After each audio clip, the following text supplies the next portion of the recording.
হাজরিন, আর হায়াতুন নবী রহমতুল লিল আলামিন যেই সমস্ত নফল নামাজের কথা উল্লেখ করছি, এর ভিতরে এক নম্বরের মধ্যে আন নবী বর্ণনা দেন সলাতুত তওবার নামাজ।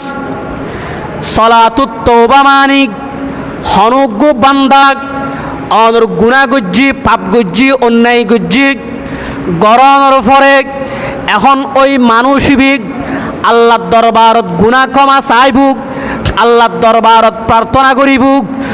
আর হায়াতুন নবী রহমতুল লিল আলামিন ঘোষণা দেন, মা মিন রাজুলিন ইউজনিবু যানবান সুম্মা ইয়াকুমু ফায়াতাতাহহারু সুম্মা ইউসাল্লি, বড় করে সুবহানাল্লাহ।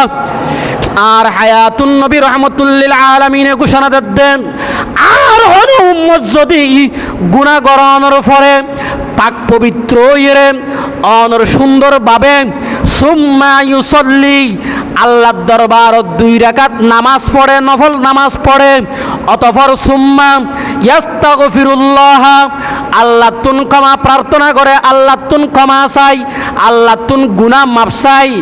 আর হায়াতুন নবী ঘোষণা দে, ও বান্দা, ও উম্মত শুনো, আল্লাহ ই তোয়ার ওই গুনাহ বিয়াগিন মাফ করি তোয়ারে নিষ্পাপ বানাই দিব।